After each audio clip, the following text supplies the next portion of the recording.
안녕하세요.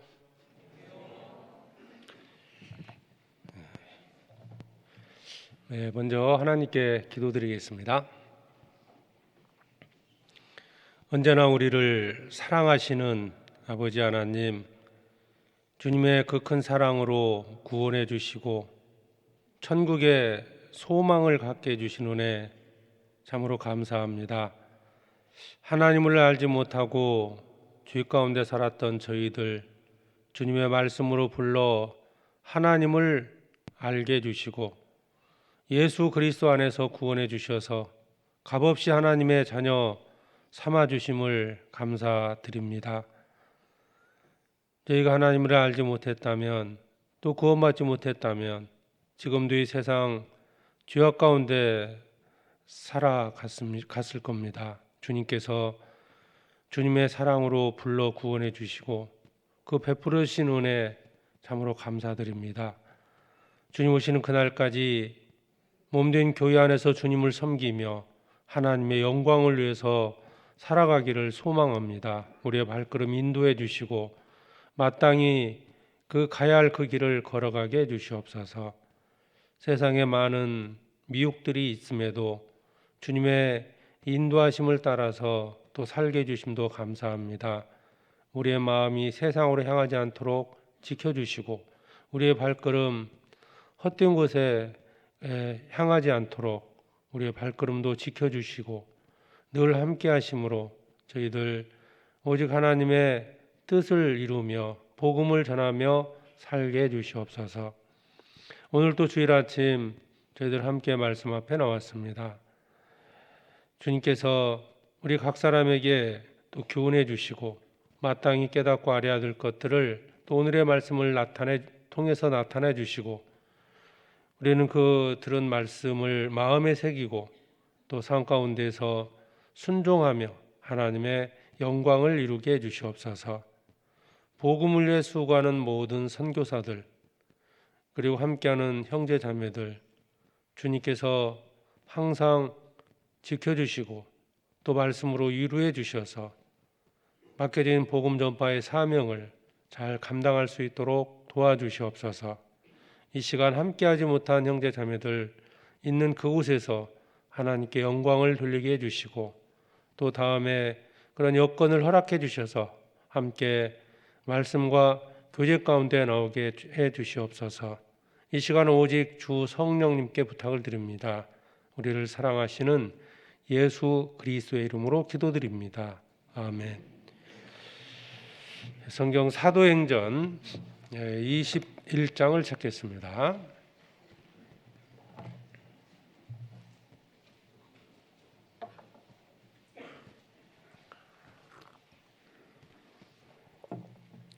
사도행전 21장 7절부터 보겠습니다. 7절로 14절까지 말씀. 사도행전 21장 7절로 14절까지 한 절씩 같이 교독하겠습니다. 도로로부터 수로를 다 행하여 돌레마에 이르러 형제들에게 안부를 묻고 그들과 함께 하루를 있다가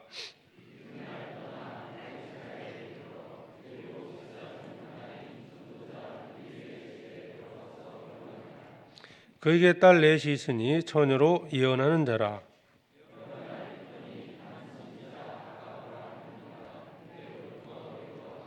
우리에게 와서 바울의 띠를 가져다가 자기 수족을 잡아매고 말하기를 성령이 말씀하시되 예루살렘에서 유대인들이 같이 이 띠 임자를 결박하여 이방인의 손에 넘겨 주리라 하거늘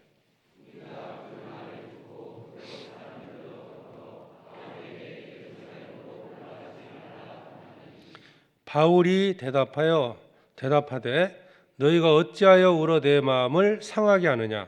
나는 주 예수의 이름을 위하여 결박을 받을 뿐 아니라 예루살렘에서 죽을 것도 각오하였노라니.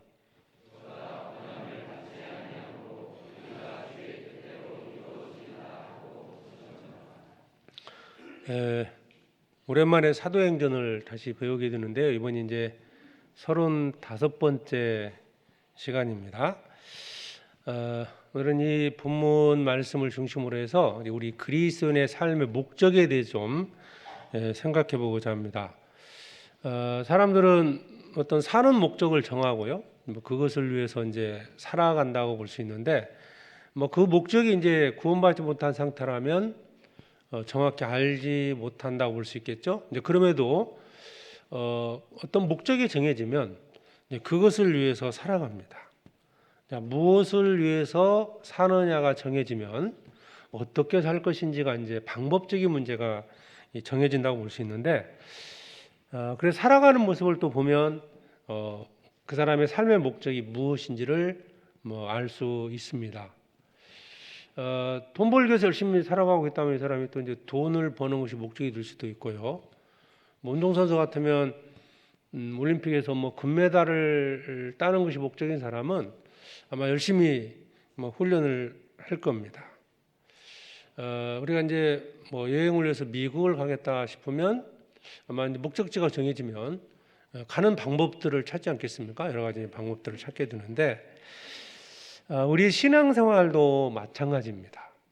우리 신앙생활이 구원받은 자들이 이제 그 사는 목적이 분명히 정해져야만이, 그래야만이 이제 그리스도인답게 살아갈 수 있고 삶의 어떤 방식이 정해지는 거거든요. 뭐 목적이 정해지지 않았는데 주를 위해서 산다든지 어떤 복음을 산다든지 이런 목적이 정해지지 않았는데 뭐 세상적인 어떤 목적을 살고 있다면 뭐 그렇게 살지 않겠습니까? 여기에도 이제 그 사도행전 21장 13절에 바울이 대답하되 너희가 어찌하여 울어 내 마음을 상하게 하느냐 나는 주 예수의 이름을 위하여. 자, 주 예수의 이름을 위하여. 이게 이제 사도 바울의 사는 목적이라고 볼 수 있습니다. 바울은 주님을 위하여가 사는 목적이었죠.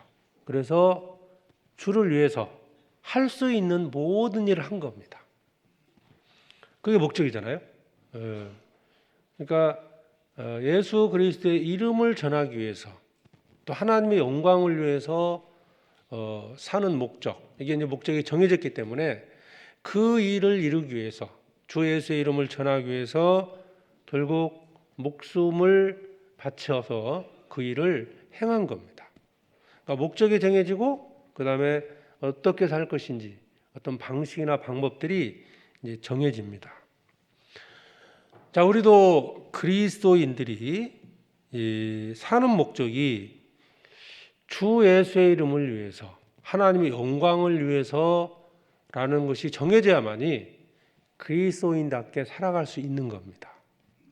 목적이 정해지지 않았는데요, 주님을 위해 사는 목적이 정해지지 않았는데 주를 위해 살 수가 없겠죠. 당연히 내가 세상에 대한 욕망을 가지고 있다면 그것을 위해 살아갈 것이고, 내가 복음을 전하는 것이 내 삶의 목적이 되고 하나님의 영광을 위해서 사는 것이 내 목적이 된다면 그 목적을 이루기 위해서 모든 것을 행할 겁니다. 뭐 심지어 내 목숨까지도 하나님의 영광을 위해서 드릴 수 있다는 거죠. 만약에 세상을 얻는 것이, 세상에 있는 것들을 얻는 것이 목적이라면 아마 이방인들과 같은 모습으로 살아가게 될 겁니다. 나는 누구를 위해서 또 무엇을 위해서 사느냐, 이 목적에 대해서 오늘 이 본문을 중심으로 좀 같이 생각해 보도록 하겠습니다. 여기 보면 12절에 보면 21장 12절에 우리가 그 말을 듣고 그곳 사람들로 더불어 바울에게 예루살렘으로 올라가지 말라 권하니. 이제 사도 바울이 3차 전도여행을 마치고 이제 예루살렘으로 가고자 했을 때 주변에 있는 사람들이 사도 바울에게 예루살렘 가면 안 된다라고 이제 만류하고 있는 내용입니다. 이 장면인데, 이건 이제 가이사랴에서 이제 그 주변 사람들이 어떤 성령의 감동을 받고 예루살렘에 가면 어떤 일이 생길지를 이제 말을 한 거예요.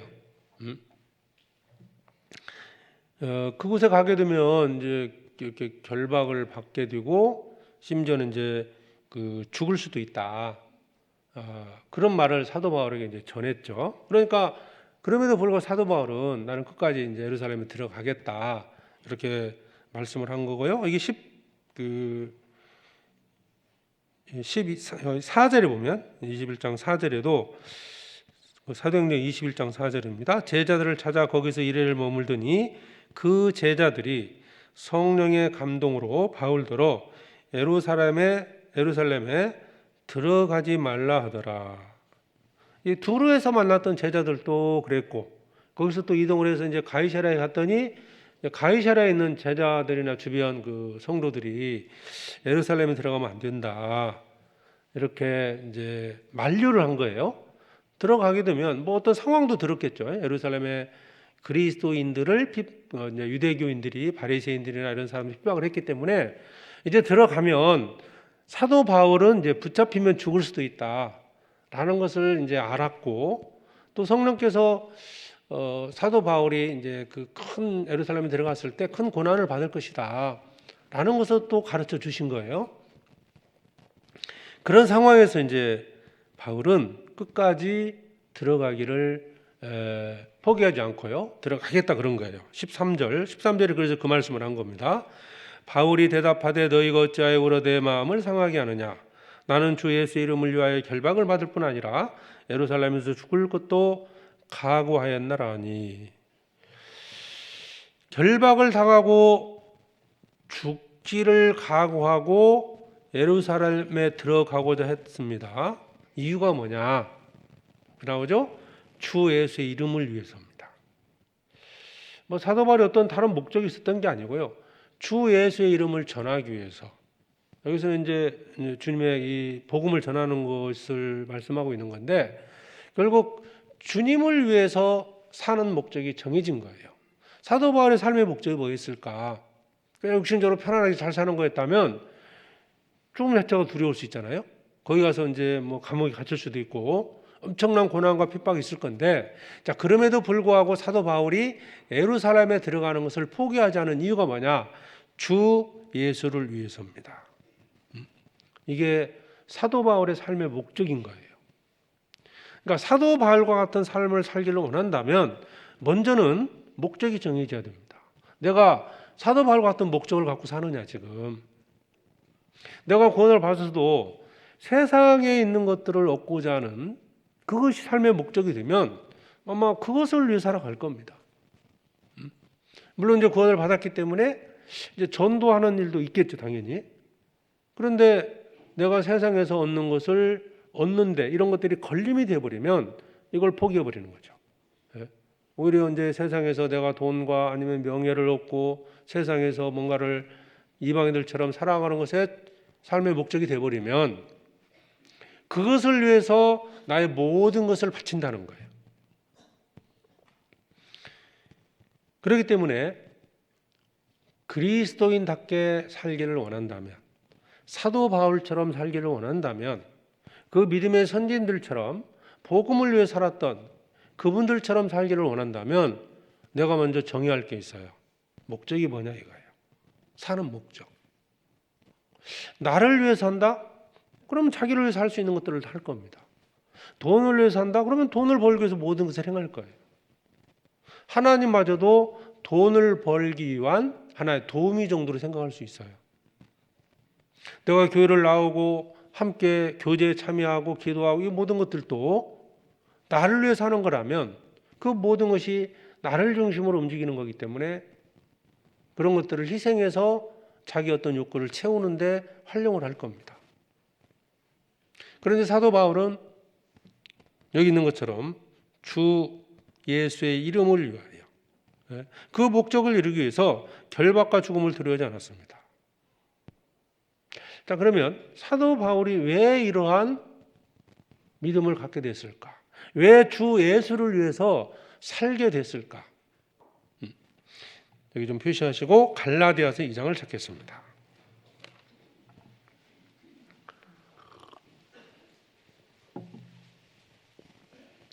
갈라디아서 2장 20절에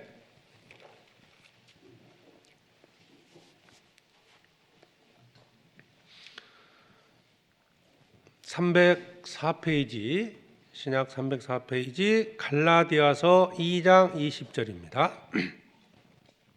한 절만 같이 읽겠습니다.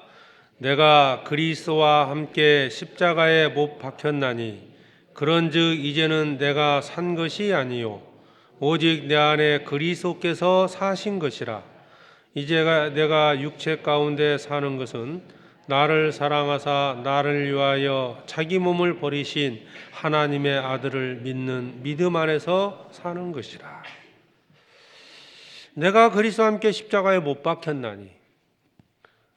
우리가 구원받은 것은요, 그저 예수님만 십자가에 못 박힌 게 아닙니다. 그리스도와 함께 십자가에 못 박혔다. 주님이 십자가에 못 박히셨을 때 나도 함께 못 박혔다는 거죠. 자, 그런 자를 주님이 그리스도와 함께 살리시는 겁니다. 예수님의 죽으심이 곧 내 죽음이고 예수님의 부활이 곧 내 부활이다. 이게 이제 우리 갖고 있는 믿음이지 않습니까? 그러니까 여기에 내가 그리스도와 함께 십자가에 못 박혔나니 그런 얘기 전에 내가 산 것이 아니요 이제 내 안에 그리스도께서 사신 것이라. 그러면 이제 내가 육체 가운데 사는 것은 이 삶의 목적을 얘기하는 겁니다. 육체 가운데 사는 것은 왜 이런 목적이 정해졌느냐? 거기에 사는 것은 나를 사랑하사 나를 위하여 자기 몸을 버리신, 나를 사랑하사 나를 위해서, 그죠? 주님이 나를 위해서 먼저 죽으셨다는 것을 알았습니다. 그걸 깨닫고 그걸 믿은 거죠. 나를 위하여 죽으셨다. 그게 믿어졌고 그 사랑이 컸기 때문에 사도 바울은 바로 주 예수의 이름을 위해서 죽기를 각오한 거예요.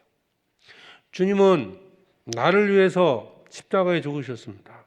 나를 사랑하사 나를 위하여 자기 몸을 버리신 바로 예수 그리스도죠.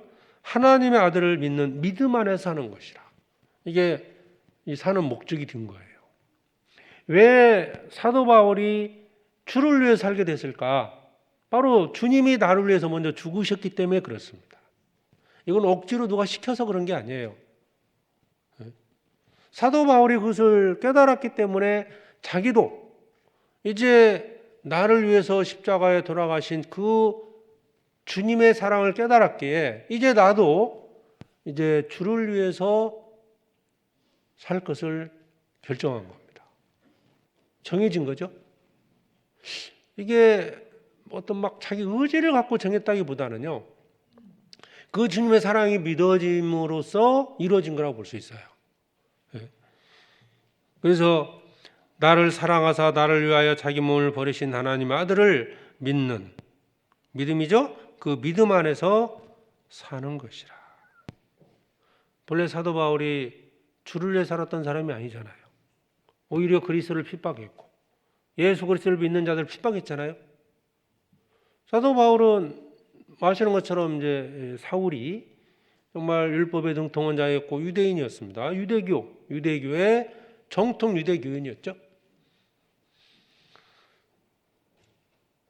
그리스도를 만나기 전에는 사도 바울도 그리스도인들 핍박했잖아요.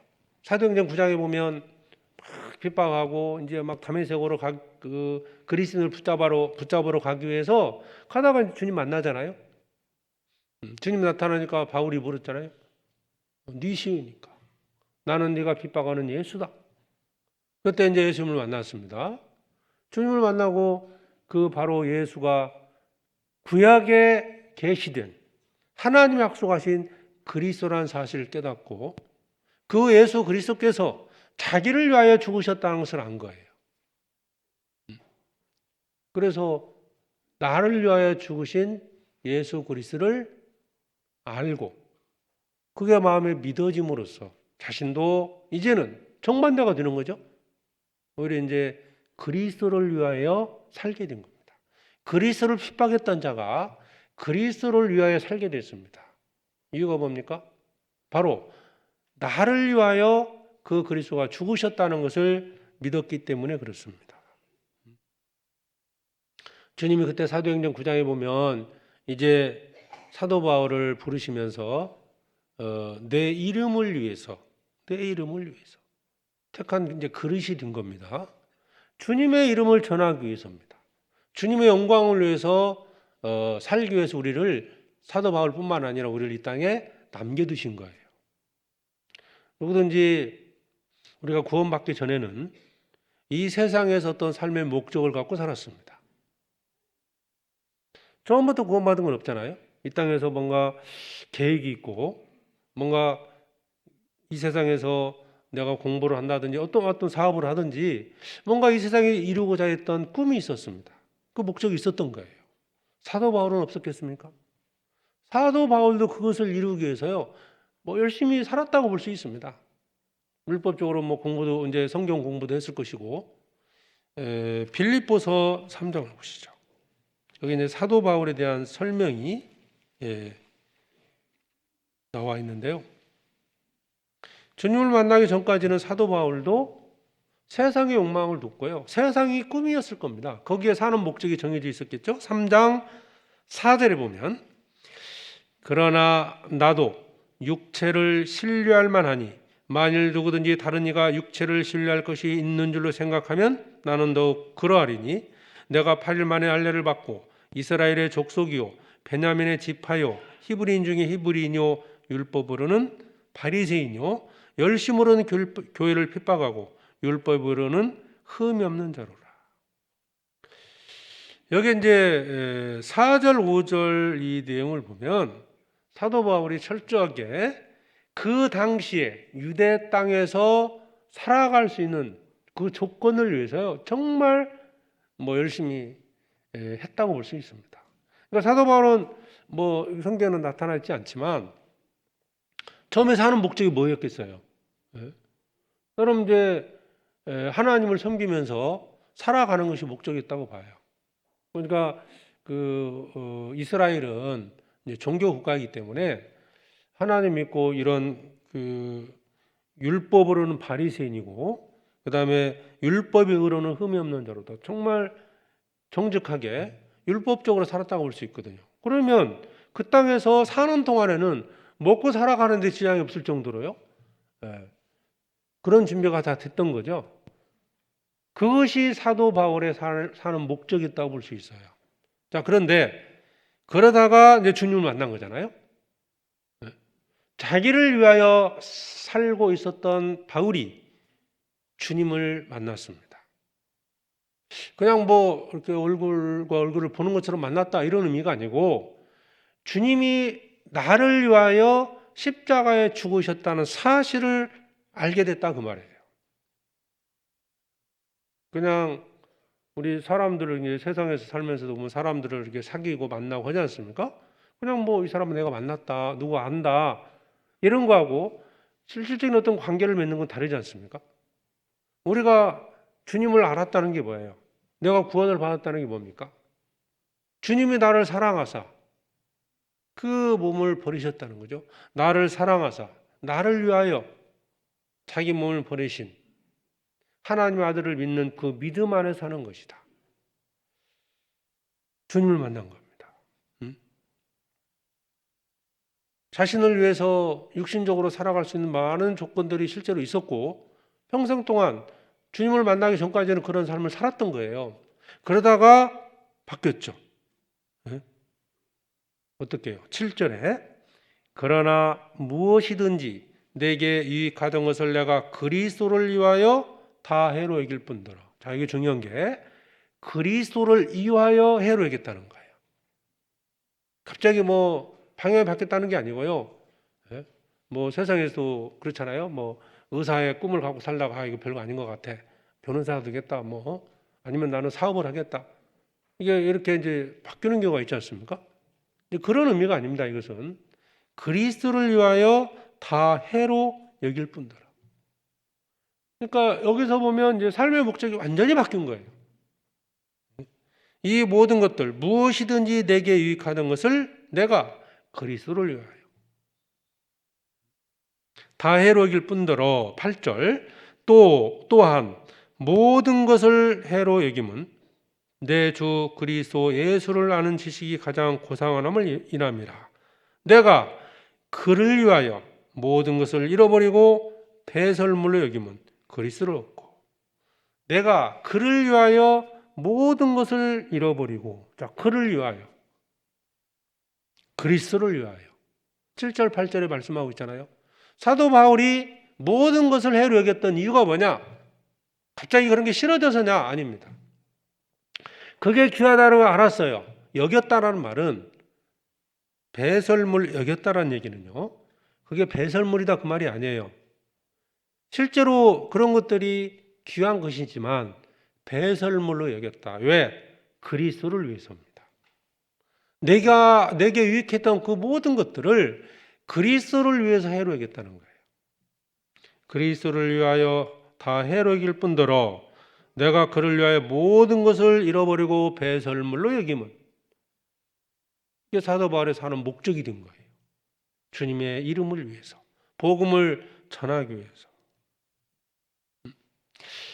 그런데 이게요, 우리가 내가 지금부터 주를 위해 살아보자, 뭐 이렇게 뭐 결단해서 되는 문제는 사실은 아닌 것 같아요. 이게 믿음의 문제인데요. 이게 그러니까 참으로 주님의 사랑을 깨닫고 그 안에서 어떤 이루어지는 거라고 볼 수 있는데, 왜 그러냐면 9절에 보면요, 9절 이제 그 9절에 그 안에서 발견되려 함이니 내가 가진 의는 율법에서 난 것이 아니요 오직 그리스도를 믿음으로 말미암은 것이니 곧 믿음으로 하나님께로 난 의라. 그 출발점이 어디로 보냐면 하나님의 의를 통해서 내가 믿음을 갖게 됐고, 그 믿음을 갖게 됨으로써 결국 모든 것을 그리스도를 위해서 배설물로 여겼다는 거예요. 그러니까 내가 어느 날 갑자기 결단해서 하는 문제가 아니고 근본적으로 내 안에서 주님의 사랑이 깨달아지고 그 믿음을 바탕으로 해서 이제 생겨나는 문제라는 거예요. 그래서 복음을 믿음으로 구원받은 자들은 주님을 위해서 살아갈 수 있는 믿음도 갖게 된다는 거예요.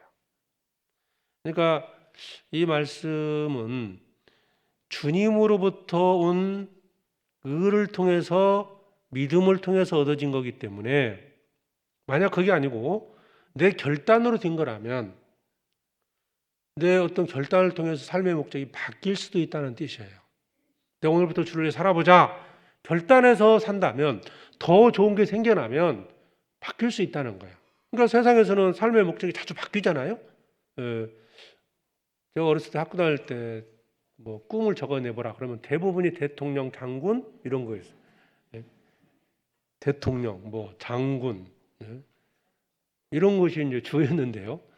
그러니까 살아보니까 저게 더 좋을 것 같아요. 더 좋을 것 같아요. 이렇게 바뀌지 않습니까? 그러니까 내 결단으로만 된 거라면 쉽게 바뀔 수 있다는 거예요. 내가 주를 오늘까지 살다가 갑자기 내일부터는 나 더 이상 주를 위해 살지 못하겠어. 이렇게 될 수 있다는 거예요. 그런데 하나님께로부터 온 그 믿음으로 말미암아 가진 것이기 때문에 이건 바뀔 수 있는 게 아니라는 거예요.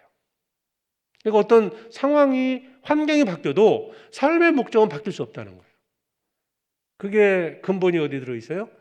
나를 사랑하사 나를 위하여 자기 몸을 버리신 그 주님의 사랑이 참으로 믿어졌을 때, 이때 이제 내 마음에서도 내가 주를 위해 살아야 되겠구나 라는 마음을 갖게 되는 겁니다.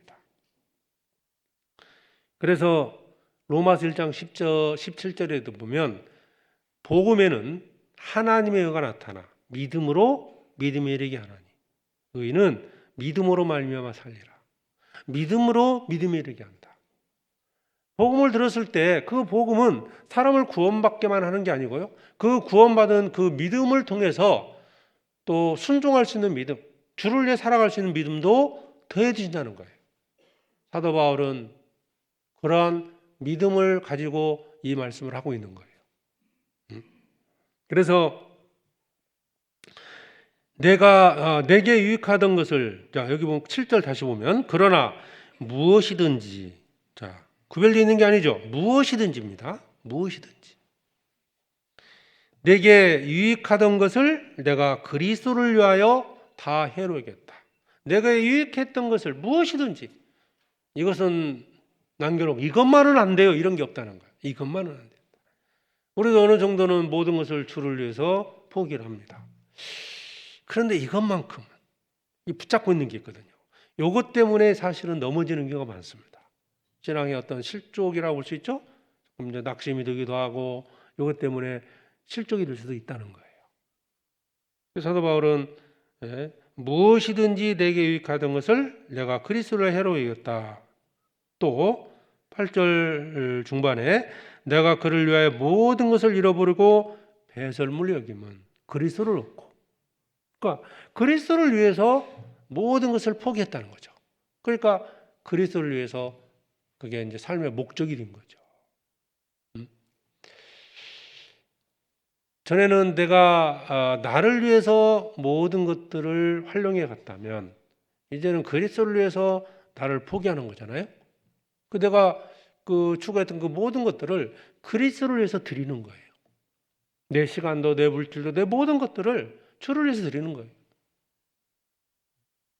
그러니까 그 삶의 목적이 정해지니까 죽음을 불사하고 예루살렘으로 들어가고자 했던 거예요. 성령께서는 끊임없이 사도 바울에게 고난이 있을 것을 말씀해 주신 거예요. 사도행전 20장에도 보면은 에베소 교회 성도들을 장로들을 불러가지고 자기의 살아온 삶을 쭉 설명하면서 각 성에서 바울에게 성령께서 가르쳐 준 게 있었다고 그랬어요. 그게 뭐냐면 핍박이 있을 거다. 또 예루살렘 들어가면 엄청난 고통이 있을 거다. 계속 가르쳐 주신 거예요.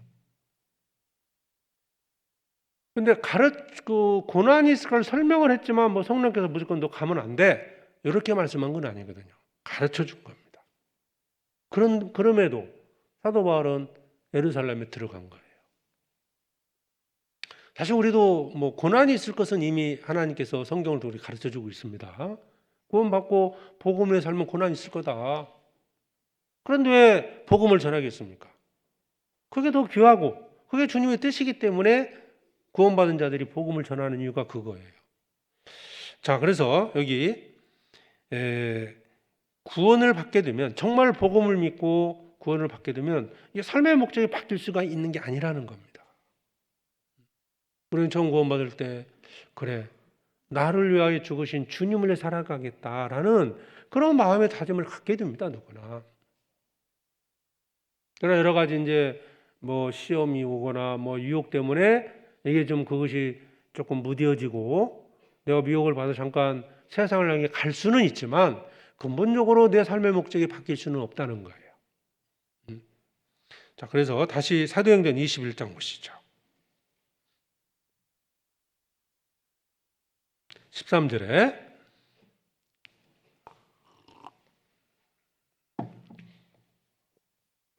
바울이 대답하되 너희가 어찌하여 오러 내 마음을 상하게 하느냐. 나는 주 예수의 이름을 위하여 결박을 받을 뿐 아니라 예루살렘에서 죽을 것도 각오하였노라 하니. 주 예수의 이름을 위하여. 모든 그리스도인들은 사도 바울과 같이 주 예수의 이름을 위해서 사는 자들입니다. 그렇지 않습니까? 우리 누구를 위해 살아야 되겠습니까? 왜 그렇게 살아야 될까요? 사도 바울만을 위해 죽었습니까? 아니잖아요. 우리 모두를 위해서 주님을 위해 죽으셨습니다. 주님이 죽으셨습니다. 그걸 우리 믿고 있잖아요. 그러면 주님이 우리를 구원하신, 자기 몸을 버리신 이유가 뭐냐?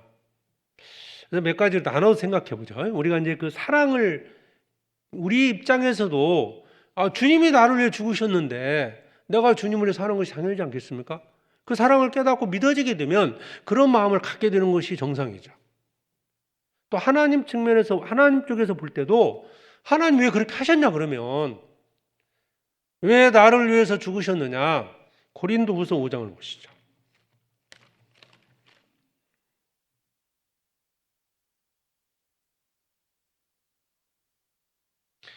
고린도후서 5장 15절에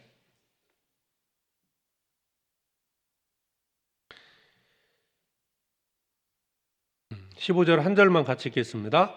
저가 모든 사람을 대신하여 죽으심은 산 자들로 하여금 다시는 저희 자신을 위하여 살지 않고 오직 저희를 대신하여 죽었다가 다시 사신 자를 위하여 살게 하려 함이니라. 하나님께서 우리를 위해 죽으신 목적을 설명해 주셨어요. 이걸 우리가 알지 못한다 하더라도 이건 후에 우리가 깨닫게 되는 것들입니다. 내가 주님의 십자가의 사랑이 믿어질 때 나도 주를 위해 살 수 있는 믿음을 갖게 된다는 거예요. 뿐만 아니라 이 말씀 속에서는 하나님이 나를 구원하신 목적을 설명해 주신 거예요. 다시는 저희 자신을 위해 살지 않고 오직 저희를 대신하여 죽었다가 다시 사신 자를 위하여, 대신하여 죽었다가 다시 사신 자를 위하여 살게 하여 우리를 구원해줬다고 말해요. 그러니까 내가 구원받을 때 사랑을 깨닫게 될 때 목적을 정하는 것처럼 또 주님도 우리를 구원하신 그 목적을 이 말씀을 통해서 설명하고 있습니다. 주님이 나를 왜 건져주셨느냐? 주를 위해 살게 하려고요. 그러니까 주님이 우리를 대신하여 죽으신 것을 믿는 자는 주님을 위해 살게 되는 거예요. 그게 삶의 목적이 되어야 됩니다. 우리 사는 목적을 이렇게 잊어서는 안 됩니다. 뭐 혹 이제 미혹을 받아서 뭐 시험 받을 수도 있고 이런 건 있지만 내가 사는 목적 자체를 잊어서는 안 돼요. 이게 사는 목적 자체가 바뀌어졌다? 나는 주를 살지 못하겠다? 그러면 어떻게 될까요? 자기 믿음에 대해서 돌아봐야 됩니다. 정말. 로마서 14장도 보시죠.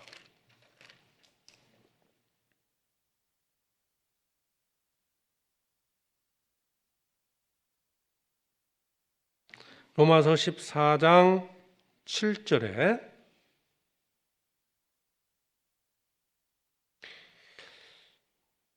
7절과 8절 같이 읽겠습니다. 우리 중에 누구든지 자기를 위하여 사는 자가 없고 자기를 위하여 죽는 자도 없도다. 우리가 살아도 주를 위하여 살고 죽어도 주를 위하여 죽나니 그러므로 사나 죽으나 우리가 주의 것이로라.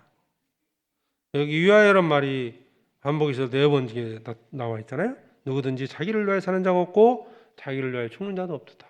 그러니까 결국 누구를 위해 사느냐의 문제입니다. 신앙생활의 모습은 누구를 위해 사느냐가 정해질 때 그리스도인답게 사는 거예요. 올바른 신앙생활이 된다는 거예요. 누구를 위해 사느냐. 이게 정해지지 않았는데 뭐 열심히 복음 전하고 열심히 교회 앞에 순종하면서 함께 주님의 영광을 살아가자 이렇게 할 수가 없잖아요. 봉사하고 전도하고 뭐 헌신하고 희생하고 이 모든 것들이 나를 위해 산다면 이게 가능하겠냐 이 말이에요. 그런데 여기에 우리 중에 누구든지 그랬죠. 누구든지. 여기서 누구든지가 누굴까요? 누구든지가. 저 이방인들일까요? 아닙니다. 구원받은 자들한테 말씀하는 거잖아요. 우리 중에 누구든지 자기를 위해 사는 자가 없고 자기를 위해 죽는 자도 없도다. 우리가 살아도 주를 위해 살고 죽어도 주를 위해 죽나니 우리가 사나 죽으나 주의 것이로다. 자, 여기 이제 소유에 대한 문제가 나와 있습니다. 또 우리가 사나 죽으나 주의 것이 됐다는 거예요. 왜 주를 위해 살아야 되느냐? 주의 것이 됐기 때문입니다. 나는 누구의 것이냐 이거예요. 누구의 것이냐. 아까는 이제 나를 위하여 죽으신 그 주님의 사랑에 대한 문제를 말씀했다면 여기서는 소유에 대한 문제를 얘기했어요. 소유를.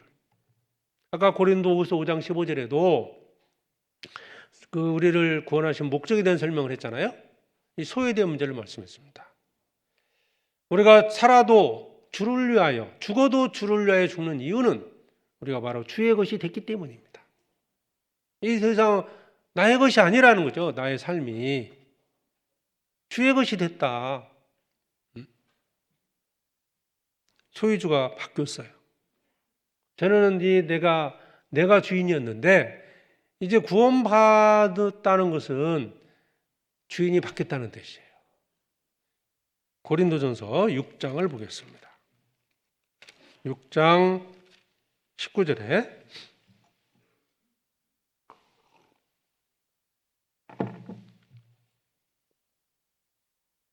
고린도전서 6장 19절 너희 몸은 너희가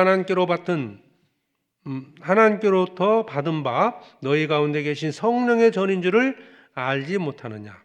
너희는 너희의 것이 아니라 값으로 산 것이 되었으니 그런즉 너희 몸으로 하나님께 영광을 돌리라. 하나님께 영광을 돌리라. 이게 이제 목적이 되는 거예요. 사는 목적이. 이유를 설명했잖아요.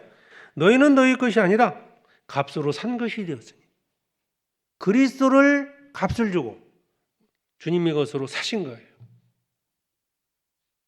이거 믿으시죠? 주님이 값을 주고 산 거예요.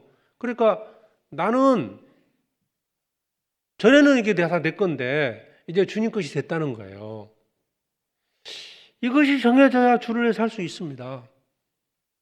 자, 사랑을 깨닫는 측면에서 봤을 때는 그리스도께서 나를 위해 죽으셨다.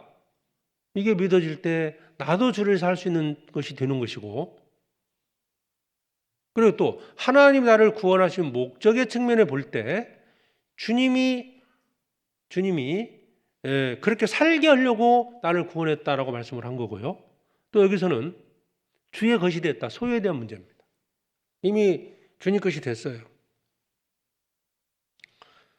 우리 이제 집을 이렇게 사고 팔고 하지 않습니까? 필요해서 집을 샀어요. 아파트 이제 계약서 2장 찍고 돈 지불하고 이사 갔어요. 갑자기 누가 문을 두드려요? 전 주인이야, 전 주인. 와가지고 이거 내 집이니까 들어와 살겠다 하면 집 내주겠습니까, 여러분? 그럴 분 없죠. 다 등기 끝냈고 집 값 다 지불했다는 거예요. 그러면 더 이상 이제 주인 행세해서는 안 된다는 거죠. 나는 주를 위해 살지 못하겠습니다. 그게 나는 내 마음대로 살겠습니다. 그것은 집 팔아먹고요. 다시 자기가 판 집에 가서 주인 행세하는 거 똑같은 거 아니겠어요?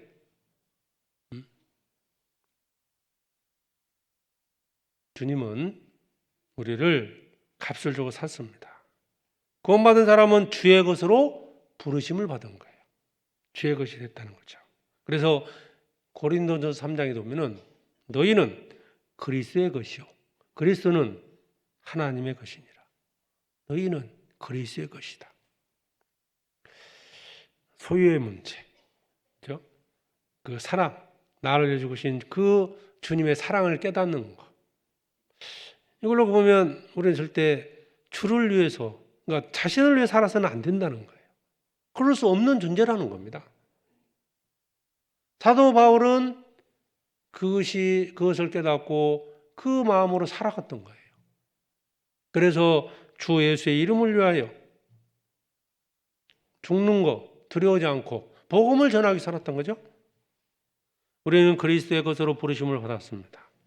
우리는 오직 그리스도를 위해서 죽고 사는 자들입니다. 그리스도를 위하는 것이라면 무엇이든지 해야 된다는 거예요. 이게 정해지지 않으면 사실 신앙생활은 정말 고통이 될 겁니다. 마음의 고통. 그런데 이게 정해지면 주를 위하는 것이라면 몸은 힘들 수 있죠. 몸에게는 많은 고통이 있을 수 있습니다. 그러나 마음에서는 기쁨이 생깁니다. 자, 그러면 그리스도의 이름을 위하는 게 뭘까요? 첫 번째는 바로 복음을 전하는 겁니다. 복음을 전하는 거다. 아까 사도행전 그 21장 13절에서도 그리스도의 이름을 위하라는 그 말의 의미는요. 먼저는 그곳에서 그 예수 그리스도의 이름을 전하겠다는 거거든요. 복음을 전하겠다. 나를 위하여 십자가에 죽으신 그 주님의 이름을 전하겠다. 너희가 죽인 그 예수가 바로 그리스도라는 사실을 전하겠다. 유대인들은 그렇게 믿고 있잖아요. 그리스도를 믿지 않지 않습니까? 그 부활하신 예수님을 전하겠다. 그게 사도 바울의 삶의 목적이 됐잖아요. 사도행전 20장, 우리 이제 배운 말씀이긴 한데요. 다시 한번 보겠습니다. 20장. 사도행전 20장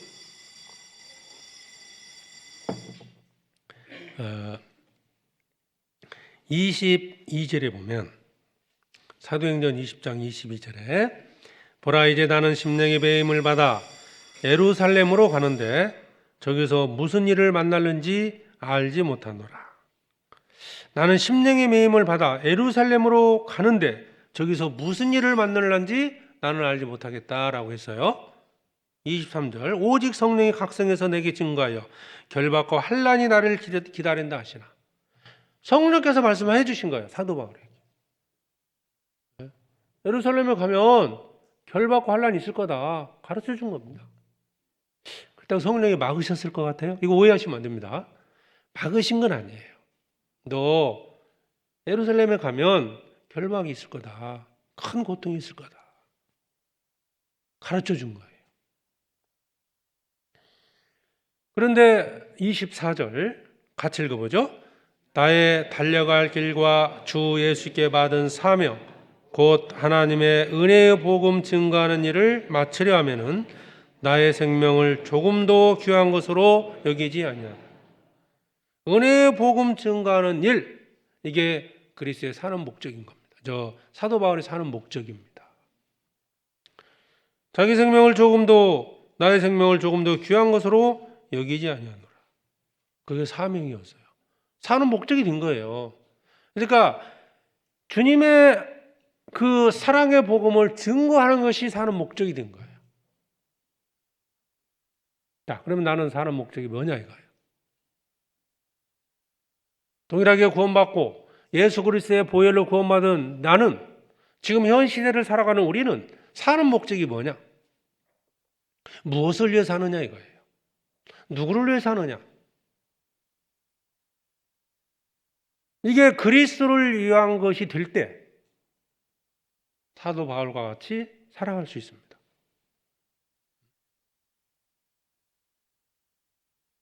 나에게도 주님이 맡기신 영혼들이 있잖아요. 그게 이제 내가 만나는 사람들이지 않습니까? 내가 사는 유익과 삶의 목적이 되는 거예요. 그 하나님의 은혜의 복음을 증거하는 일을 마치려면 하는 목적이 정해지잖아요.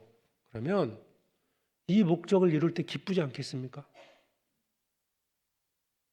세상에서 내가 하고자 하는 일이 안 될 때 얼마나 고통이 되겠습니까? 근데 하고자 하는 일이 이루어지면 기쁘잖아요. 물론 뭐 복음을 전하면서 우리가 이제 사는 목적이 주를 위한 것인데 작은 목표들도 있어요, 물론. 그게 뭐 우리가 이제 살면서 학생들이면 공부도 해야 되고 뭐 직장도 잡고 사업도 잘 돼야 되고 이런 작은 목표들이 있지 않습니까? 근데 그런 작은 목표를 이룰 때 기뻐하잖아요. 이루지 않으면 슬프잖아요. 그 목표를 이루는 게 쉬운 게 아니잖아요. 육신적으로 정말 힘듭니다. 근데 몸은 지치고 힘들어도 이게 기쁘지 않습니까? 뭐 식당을 한다. 식당을 하면 손님이 막 와요. 막 엄청 옵니다. 몸은 힘들죠. 마음은 기쁠까요? 슬플까요? 종업은 어떨까요? 종업은 슬픈 거예요. 이게 막 오면 야, 너무 힘들어. 근데 주인은 기뻐합니다. 이건 작은 목표들을 이룰 때 우리가 이제 어떤 때 기쁘고 어떤 때 슬프냐. 이거 알 수 있지 않습니까? 우리가 그리스도를 위하여 살아야 됩니다. 그 목적으로 정해져야 돼요. 그게 복음을 전하는 겁니다. 그럼 복음을 전해서 우리 사는 목적이요. 교회를 세우는 겁니다. 그렇잖아요. 교회를 세우가는 거다. 주님이 이 땅에 교회를 세우셨잖아요. 주님을 위한다는 게 뭐냐면 주님이 교회를 얼마나 사랑하시는지를 알면 알 수 있어요. 에베소서를 보시겠습니다.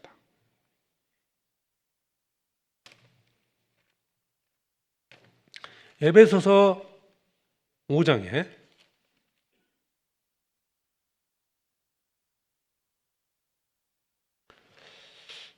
에베소서 5장 25절입니다. 남편들아 아내 사랑하기를 그리스도께서 교회를 사랑하시고 위하여 자신을 주신 같이 하라.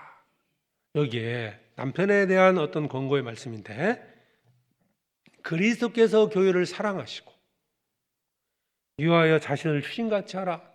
교회를 위해서 주님은 자신의 몸을 버리신 거예요. 그러니까 주님이 교회를 얼마나 사랑하는지를 알 수 있잖아요. 그러면 그리스도를 위하는 게 뭐예요? 교회를 사랑하고 형제자매를 사랑하고 교회를 세워가는 일에 우리가 함께하는 거예요. 첫 번째는 복음을 전해서 그 구원받은 성도들이, 구원받은 형제자매들이 교회 안에 함께 거할 수 있도록 만드는 거. 이거에 힘쓰는 거예요. 주님을 위한 게 많이 있습니다. 두 가지만 설명을 드리려고 그래요. 복음을 전하는 거, 교회를 위하는 거다. 교회를 세워가는 일입니다. 나를 사랑하사 나를 위하여 자기 몸을 버리신 하나님의 아들을 믿는 믿음 안에 사는 것이라. 나를 위하여 자기 몸을 버리셨죠. 교회를 사랑하셔서 위하여 자신을 주신 같이하라. 우리는 교회를 사랑하고 교회를 세우는 일에 힘써야 됩니다. 형제자매를 사랑하고 형제자매를 귀중히 여겨야 돼요. 주님의 십자가를 통해서 구원받은 모든 형제자매를 소중히 여기고, 육신적으로는 많은 차이가 있을 수 있어요. 빈부의 차이도 있을 수 있고, 어떤 지식의 차이도 있고, 사회적인 지위의 차이가 있을 수 있어요. 그건 세상 사람들이 구별하는 것이고, 우리는 그 형제를 위해서, 그 자매를 위해서 주님이 죽으셨어요. 그래서 구원받고 교회의 한 지체가 됐어요. 우리는 교회를 세우는 일에 힘써야 됩니다. 주님이 마태복음 16장 18절에 내가 내게 이르노니 너는 베드로라. 내가 이 반석 위에 내 교회를 세우리니. 내 교회, 주님의 교회잖아요. 이 교회는 주님의 교회입니다. 교회 머리가 주님이시잖아요. 그러니까 교회를 사랑하고 교회를 세우는 일에, 교회를 지키는 일에 힘써야 됩니다. 그러니까 사도 바울은 교회를 세우기 위해서 그 아시아의 유럽의 전도 여행을 계속했던 겁니다. 복음이 전해짐으로써 교회가 세워져 가는 거잖아요. 이것도 하나 볼까요? 사도행전 16장.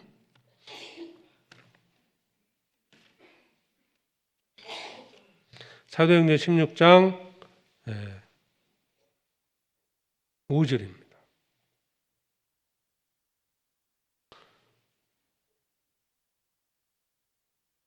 이에 여러 교회가 믿음이 더 굳어지고 수가 날마다 더하니라. 이거 우리가 이루어야 할 사명이에요, 이게. 교회를 계속 복음이 전해지면 교회가 세워지지 않겠습니까? 전도하는 식구가 늘어나니까 점점 교회가 늘어나지 않습니까? 우리 일산에서도 이제 이 파주도 저희 고향교회도 이렇게 본가가 되고, 점점 교회 수는 시간이 흘러가면 복음이 전해지면 늘어납니다. 우리가 이 일을 위해서 수고하는 거예요. 그래서 함께 기도하는 건 해외 선교도 하고 전 세계 복음을 전하고 있지 않습니까? 교회 숫자가 중요하다기보다는 결국 복음이 전해져서 교회가 세워진다는 게 중요한 거잖아요. 이 일을 위해서 우리가 수고하는 겁니다. 그래서 교회를 세우는 일. 이것이 우리의 삶의 목적이 되어야 됩니다. 주를 위한다. 복음을 전하고 교회를 세우는 겁니다. 이것이 주 예수의 이름을 위하는 겁니다. 그 목적을 이루기 위해서 바울은 죽기를 각오했던 거예요. 죽음을 불사했다는 거예요. 자, 목적이 정해져야 돼요. 그러니까 우리 신앙생활이 목적을 정하고 가야지 신앙생활을 여행처럼 해서는 안 된다는 거예요. 여행을 한다. 저는 이제 포항에 있었을 때, 포항에서 이제 그 권역이 이제 울릉도 교회가요, 포항과 함께 권역이기 때문에 이제 거기 이제 목사님이든 아니면 형제님들이 오면 이제 그 숙소가 있어가지고 잠깐 쉬었다 가기도 하고 이러는데요. 여행객이 가끔 올 때가 있어요. 여행객. 이제 형제자매들 중에서 이제 한번 가려고 배를 타려고 이제 가는데요. 이 배 타는 게 쉬운 게 아닙니다. 근데 예전에는 지금은 이제 큰 배가 15,000도짜리 크루즈 배가 이제 운행을 하기 때문에 큰 문제는 없는데, 예전에는 이제 작은 배들은요, 바람이 불면 상당히 이제 운행이 잘 안 돼요. 심지어 이런 경우도 있습니다. 보통 이제 한 5시간 이 정도면 가는데, 바람이 불면 한 7시간 걸려요. 7시간 막 멀미하고 갔어요. 근데 바람이 세게 부니까 접안을 못해요. 결국 접안을 못하고 다시 돌아와요. 얼마나 힘들겠습니까? 여행객이. 그러면 그렇게 타고 나면 울릉도 가고 싶겠어요? 안 가고 싶겠어요? 안 갑니다. 다시 죽어도 안 가겠다고. 그런데 거기가 집인 사람 어떨까요? 울릉도가 집인 사람. 갈까요? 안 갈까요? 저희 교회 쉬었다 가요, 다시. 태풍, 바람이 부나 안 부나, 배가 떠나 안 떠나 딱 보면서요.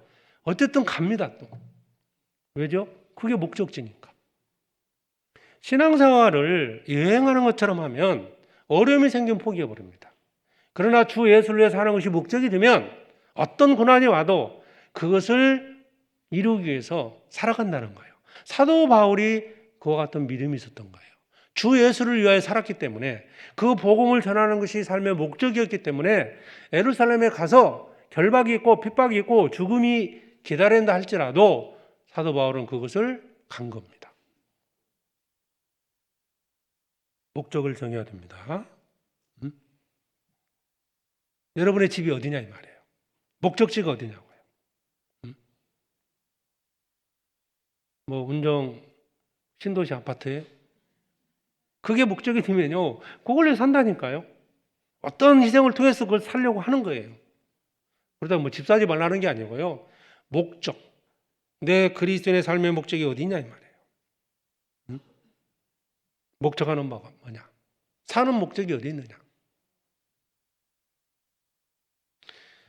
빌립보서 1장 한번 보시죠.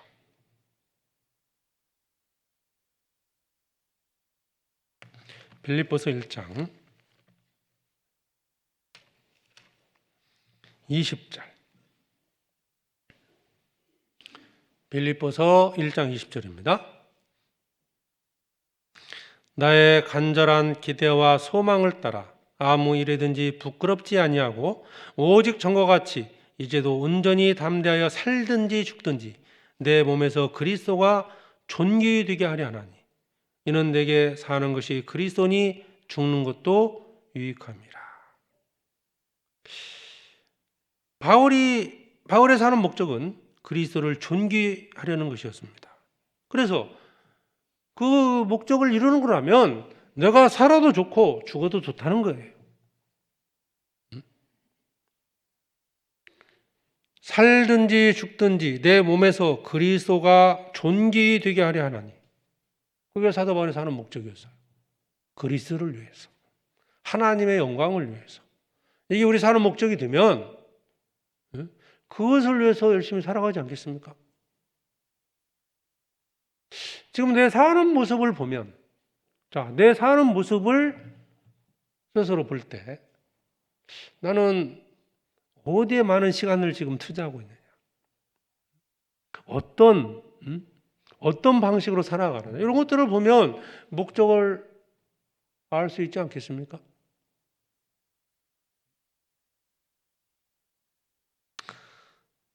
그 목적을 이루기 위해서 방법을 찾는 거예요.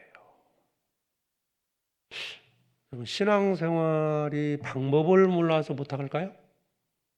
아닙니다. 목적이 정해지면요. 방법은 시행착오는 있을 수 있지만 찾아갑니다. 목적이 그리스도인다운 어떤 목적이 아니기 때문에 어려운 거예요. 교회를 나오고자 하는 마음을 갖고 있으면 어떤 식으로든지 옵니다. 차가 없다고 보다요? 네? 택시를 타고 오든 꼭 와야 한다는 게 정해지면요. 걸어서라도 옵니다. 근데 오고 싶은 마음이 별로 없어요. 그럼 차가 가도 안 와요. 허리 아파서요. 이러면서 이제 여러 가지 이유를 대는 겁니다. 다르다니까요. 그러니까 목적을 정하셔야 돼요. 세부적인 목표도 있겠죠. 주를 위해서 어떻게 살 거냐. 작은 목표들이 있습니다. 전도하는 것도 되고 교회를 세워가고 교회 함께하고 모든 것들이죠. 이런 것들. 만약 사는 목적이 이방인들과 같다면 이방인들처럼 살아가지 않습니까? 그렇잖아요. 주 예수의 이름을 위해서 이것이 사는 목적이 되어야 됩니다. 나는 누구를 위해서, 무엇을 위해서 살고 있는가? 우리 각자 다른 사람 판단할 게 아니에요. 우리 각자 생각해 보자는 거예요. 그 목적을 정하지 않으면요, 사실 힘들어요. 교회 안에서 함께 하는 것 자체가 힘든 거예요. 그 목적이 정해지지 않으면 교제 나오고 함께 복음을 전하고 하는 것들이 상당히 힘들 수 있는 거예요. 그러니까 주 예수의 이름을 위해 사는 사람들은 어떻게 살까요? 이거 먼저 말씀드려볼까요? 부지런히 복음을 전하게 돼 있어요. 그게 사도행전 2장을 보시죠. 사도행전 2장 32절에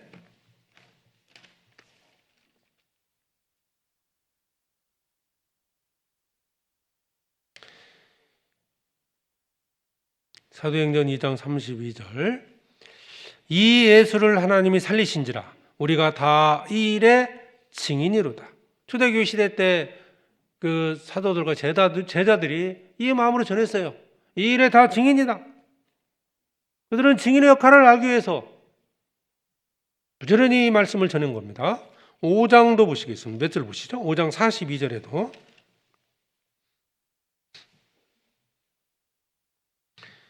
42절 같이 읽죠? 저희가 날마다 성전에 있든지 집에 있든지 예수는 그리스도라 가르치기와 전도하기를 쉬지 아니하였다. 예수는 그리스도라 가르치기와 전도하기를 쉬지 않았다. 어디에 있든지 간에 왜? 이게 사는 목적이 된 거예요.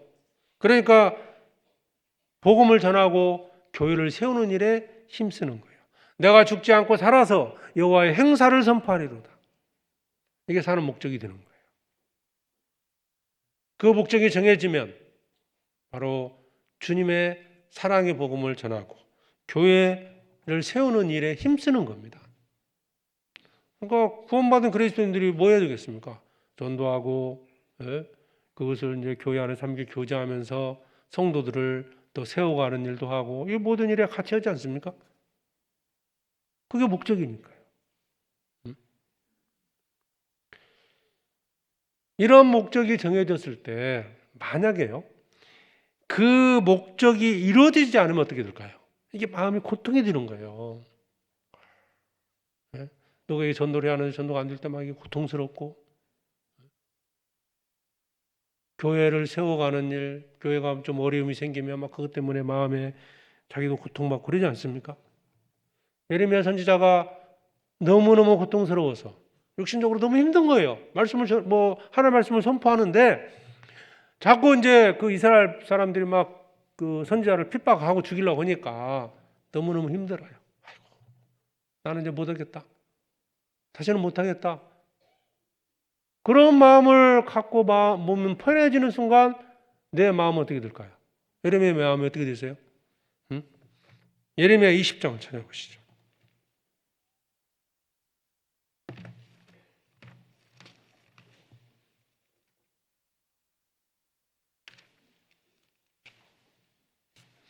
예레미야 20장 9절에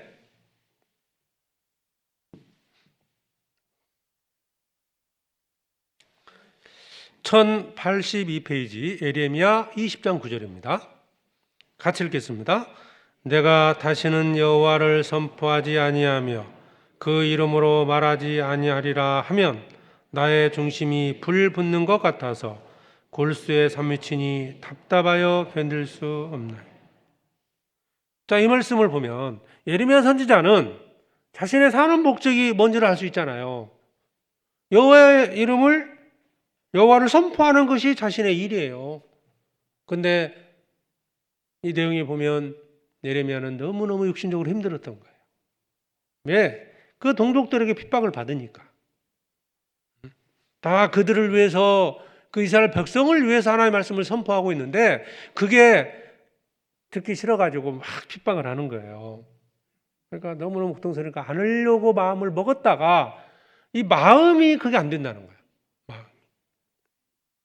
다시는 여호와를 선포하지 아니하며 그 이름으로 말하지 아니하리라 하면 나의 정신이 불 붙는 것 같아서 답답하다는 거예요. 복음을 전하는 것이 주의 영광을 위해 사는 것이 삶의 목적이 되면 주님을 위해 살지 않는 것 자체가 마음에 답답해지고 힘든 거예요. 마음에 고통이 오는 겁니다. 그러지 않겠습니까? 부모가 자녀를 사랑합니다. 자녀를 위해서 많은 것들을 희생하고 양육하지 않습니까? 근데 얘가 말을 잘 안 들어요. 자꾸 말썽 피우고 돈 주면 딴 데 쓰고 학교도 잘 안 가려고 하고 다시는 내가 저놈 안 해줄 거야. 그럼 마음 편해요. 더 답답해져요. 답답해지는 게 맞지 않습니까? 그게 사랑의 관계지 않습니까? 사랑의 관계. 사랑하기 때문에 자녀를 위해서 사는 것이 부모지 않습니까? 그러니까 부모가 자녀를 위해서 희생하지 않는 것이 더 어려운 거예요. 희생하고 헌신할 때 자녀를 위해서 자기 온 것을 다 바칠 때 몸은 고통스러울 수 있죠. 몸은 힘들죠. 그러나 그것을 안 하려고 마음을 딱 먹을 때 사실은 마음의 고통은 더 심해지는 거예요. 그렇잖아요. 나를 사랑해서 자기 몸을 버리신 주님, 나를 사랑하사 나를 위하여 자기 몸을 버리신 그 주님의 사랑을 깨달은 자가 나는 주를 위해 살지 못하겠다? 그렇게 살지 않는 것이 더 힘든 것이지 않겠어요? 그게 더 힘든 거잖아요. 몸은 편해질 수 있죠. 근데 마음은 고통이 됩니다. 사명감 때문에 그렇죠. 사도 바울도 그랬죠. 에레미야 선지자도 그랬지만 사도 바울도 고린도전서 9장을 보시죠.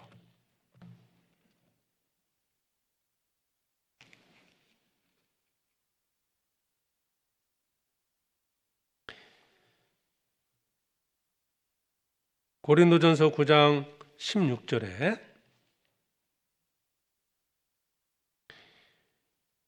내가 복음을 전할지라도 자랑할 것이 없음은 내가 부득불 할 일임이라.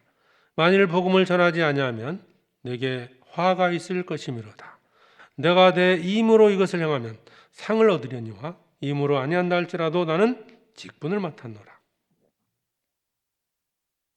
바울은 복음을 전하지 않으면 자기에게 화가 전해질 거라고 생각을 했는 거예요. 슬픔이라는 거죠. 화, 저주 내지는 큰 슬픔을 얘기합니다. 왜? 사도라는 직분을 맡았기 때문에. 여기 임이란 말이죠. 임이라는 말이 있습니다. 이건 이제 자발적이라는 뜻이야. 자발적이다.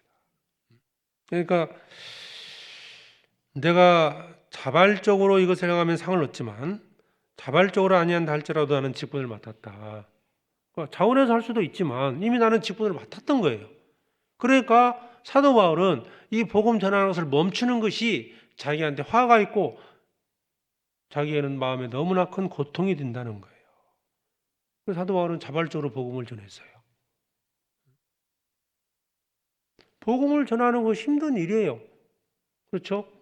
핍박당하고 아까 에레미야 선지자처럼 그들을 위해서 전도하는 건데 본인들은 그걸 정작 모르지 않습니까? 그러니까 계속 핍박하고 싫어하고 막 비난하고 별 얘기를 다 들으면서 전도하지 않습니까? 그런데 그렇다고 해서 멈추면 그것이 나에게 더 마음에 고통이 되지 않냐고요.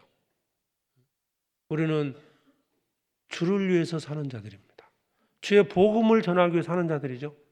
그러니까 그런 마음을 갖게 되는 것이 당연하다고 볼 수 있습니다. 사도 바울이 염려했던 게 있다고 되어 있죠. 늘 마음에 눌리는 일이 뭐 있었느냐? 교회를 위하여서 염려하는 거였습니다. 자신의 마음에 눌리는 일이 있었다. 고린도 교회가 복음을 전해서 교회가 세워졌는데 서로 막 뭔가 좀 분쟁도 있고 막 어려움이 생기니까 사도 바울은 고린도 교회뿐만 아니고 모든 교회를 위해서 염려했다 그랬어요. 고린도 후서 11장 보시죠.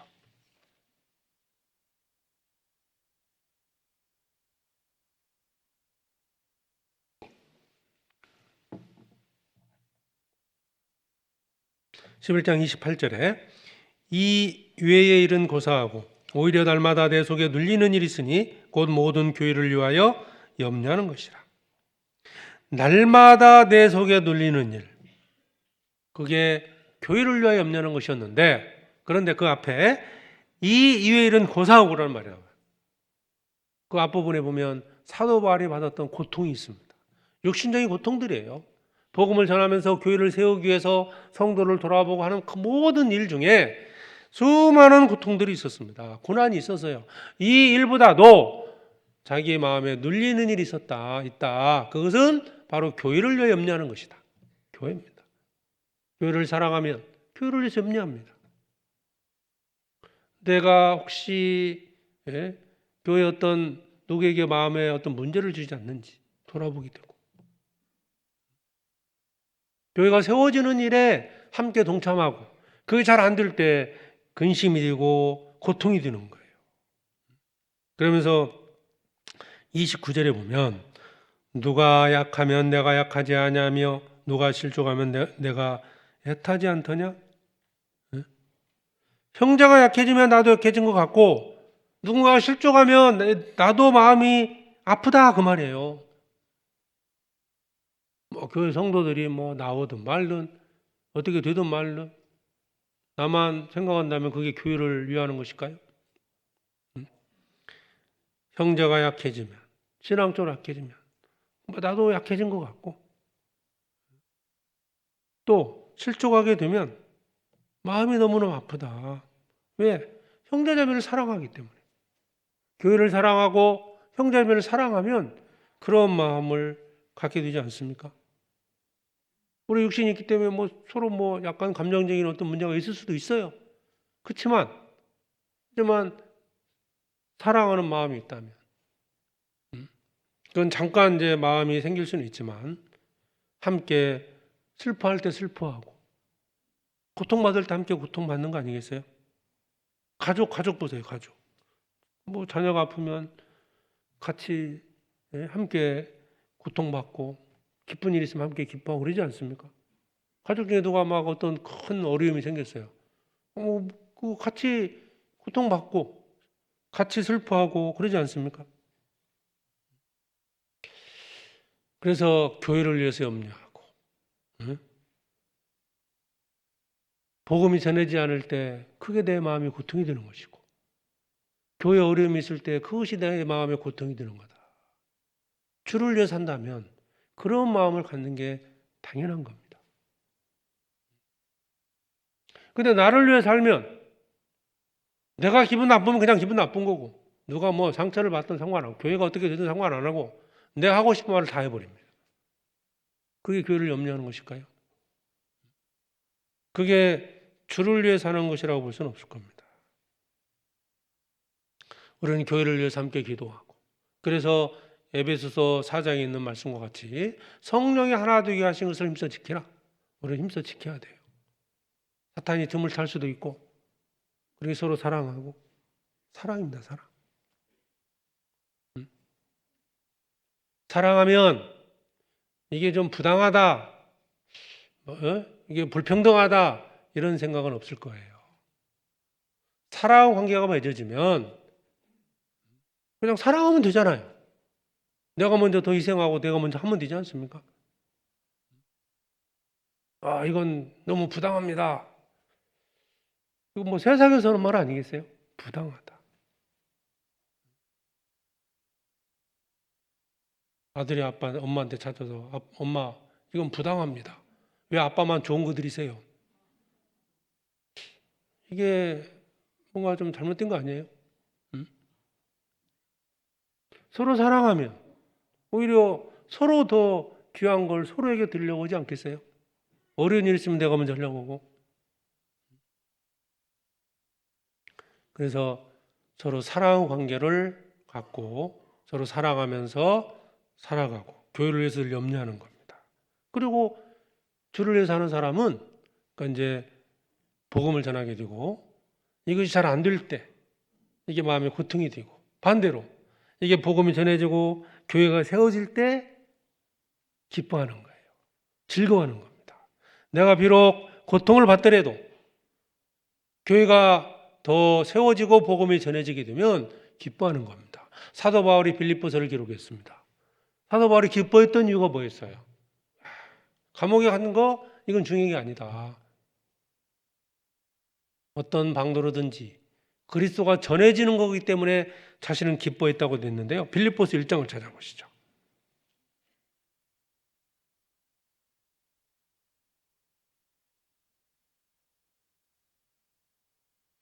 빌립보서 1장 18절에 그러면 무엇이뇨? 외모로 하나 참으로 하나 무슨 방도로 하든지 전파되는 것은 그리스도니 이로써 내가 기뻐하고 또한 기뻐하리라. 전파되는 것은 그리스도니. 사도 바울이 감옥에서 이제 갇혔을 때요. 뭐 여러 가지 이유 때문에 이제 복음이 이제 잘 전해졌던 것 같아요. 사도 바울을 미워서 했던 뭐 무슨 이유가 됐든 간에 그러니까 내가 지금 받는 고통은 중요한 게 아니다. 어쨌든 지금 그리스도가 전파되는 것을 자기는 기뻐했다 그랬어요. 왜? 주 예수의 이름을 위해서 사도 바울은 살았기 때문에 그 복음이 전해진 것 한 가지로 기뻐했던 거예요. 내가 고통 속에 들어가든 내가 경제적으로 어려워지든 내 몸이 더 힘들어지든 상관없이 복음이 전해지는 것으로 기뻐했다. 빌립보서 4장에도 보면 2장에 보면 17절에 기뻐했던 이유가 여기 있습니다. 17절에 만일 너희 믿음의 재물과 봉사 위에 내가 나를 관제로 드릴지라도 나는 기뻐하고 너희 무리와 함께 기뻐하리니. 너희 믿음의 재물과 봉사 위에 나를 관제로 드릴지라도 이게 무슨 뜻일까요? 그들의 믿음이 더해지는 거라면 자신을 관제, 이 포도주를 들여드린 제사입니다. 즉 순교를 의미하는 거예요. 피를 흘린다는 거죠. 내가 죽더라도 나는 기뻐할 것이다. 그겁니다. 형제를 위하여 죽는다 할지라도 기뻐한 것은 사도 바울이 사는 목적이 바로 그리스도를 위하고 복음을 전하고 교회를 세우는 일이기 때문에 그렇습니다. 누가복음 15장에 보면 탕자의 비유가 나옵니다. 탕자. 아들이 집에서 아버지 말 듣고 형은 그렇게 농사짓고 잘 살았습니다. 근데 동생이 집 나갔잖아요. 아버지 세상 취하고 나갔어요. 그런데 어쨌든 그 아들이 집에 돌아옵니다. 근데 큰 아들은 자꾸 불평했죠? 나를 위해서는 뭐 송아지를 잡아줬습니까? 뭐 닭이라도 한 마리 잡아줬습니까? 하고 막 불평을 한 거예요. 왜 아들 돌아오니까 막 송아지 잡고 잔치하니까. 그 큰아들은 그 형은 아버지의 마음을 몰랐던 거예요. 아버지의 마음은 집 나간 아들한테 있잖아요. 아버지는 아들을 사랑하기 때문에 끝까지 그 아들이 돌아오기를 바랬던 거예요. 자꾸 이제 그 형이 그러니까 아들한테 그랬죠. 이 내 동생은 죽었다가 살았으며 내가 잃었다가 얻었기로 우리가 즐거워하고 기뻐하는 것이 마땅하다 아니라. 즐거워하고 기뻐한다. 한 영혼이 구원받게 되면 기뻐하고 즐거워하는 거. 이게 당연한 거 아니겠어요? 그 전도를 위해서. 그러니까 죽은 영혼이 살아나는 것을 기뻐하는 겁니다. 왜 기뻐할까요? 그게 사는 목적이기 때문에. 전도에 관심 갖고 함께 기도하고. 그것이 우리의 사는 목적이 되고 교회를 세워가는데 힘써야 됩니다. 우리가 좀 더 희생하고 좀 더 형제 자매를 위해서 헌신해 갈 때 교회가 더 사랑이 넘치고 더 튼튼히 세워지지 않겠어요? 내가 여러 가지 이유 때문에 이유가 뭐 일은 있어요. 많은 일들이 어려워지고 있습니다.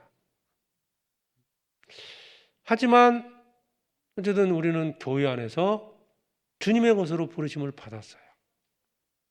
자, 목적이 정해지면 주를 위한 것이 목적이 되면 어려워질수록 그 목적을 이루기 위해서 애쓸 거예요. 그렇죠? 사업을 하는 분들이 사업을 합니다. 뭐 잘 나갈 때 뭐 편하게 하죠. 근데 사업이 점점 어려워져요. 어려워지면 어떡할까요?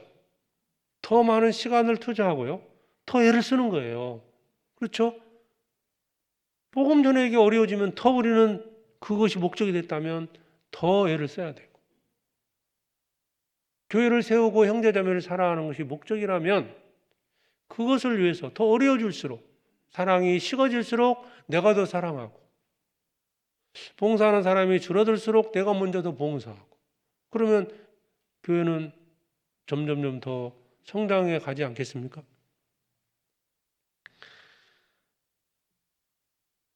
자, 그래서 우리가 사는 목적이 정해져야 됩니다. 나는 사는 목적이 뭘까? 사도행전 21장 다시 보겠습니다.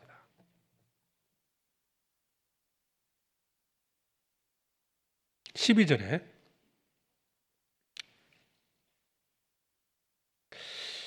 우리가 그 말을 듣고 그곳 사람들로 더불어 바울에게 예루살렘으로 올라가지 말라 고나니, 예루살렘으로 올라가지 마라 말했던 이유가 뭐예요? 11절에 우리에게 와서 바울의 띠를 가져다가 자기 수족을 잡아매고 말하기를 성령이 말씀하시되 예루살렘에서 유대인들이 같이 이 띠 임자를 결박하여 이방인의 손에 넘겨주리라 하거늘. 자, 여기서 11절 말씀에서는 성령께서 막으신 게 아닙니다, 여러분. 성령은 예루살렘에 올라가면 결박, 이 임자 사도 바울을 결박하여 이방인의 손에 넘겨줄 것이다라고 말씀한 거예요. 그런데 이제 이것을 들었던 이제 여기 나오죠. 사람들이 바울에게 야, 그러면 가면 안 된다고. 가면 사도 바울 죽을 수 있다고. 그런데 사도 바울은 주 예수의 이름을 위해서 자기는 올라가겠다는 거예요. 왜 울어서 내 마음을 상하게 하느냐? 이게요, 우리 마음에도 고난이 있어도 뭔가 막 이렇게 복음과 교회를 위해 살려고 마음을 갖잖아요. 근데 옆에서 우는 사람들이 있다니까.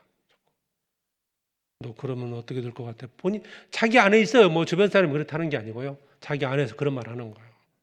너 그렇게 하면 어떻게 될 것 같아? 또 앞으로 힘들어질 건데, 많은 그런 송사되는 일이 내 마음에서 일어나는 거예요.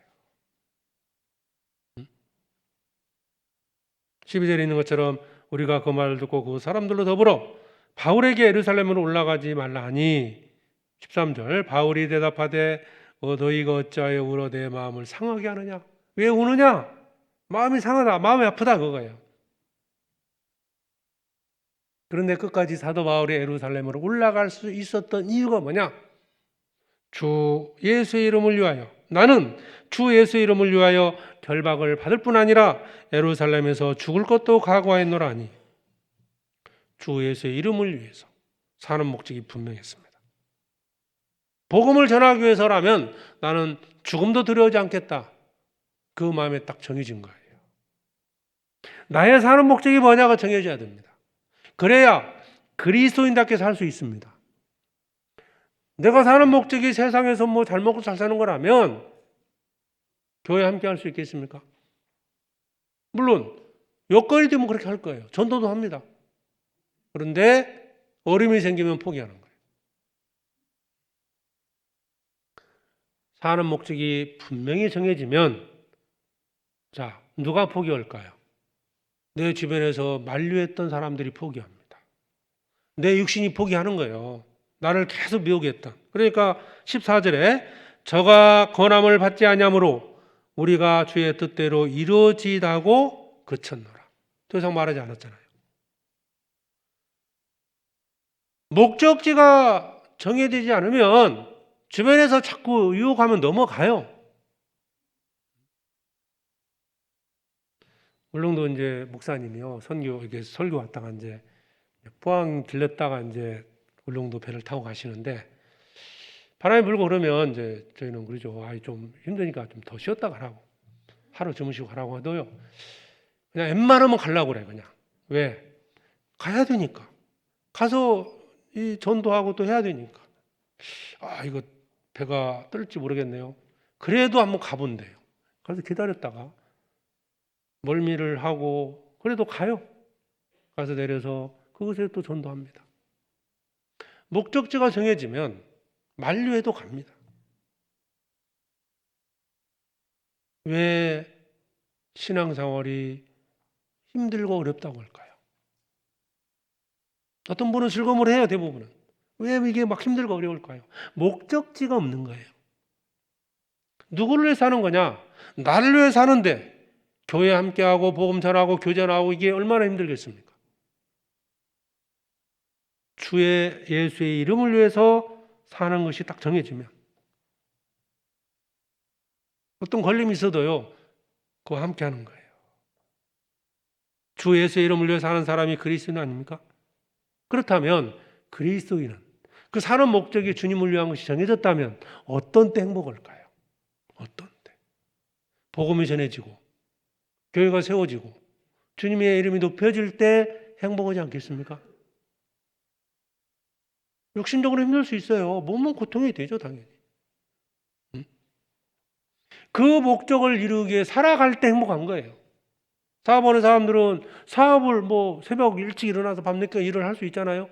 그런데 그 일을 할 때 행복한 거예요.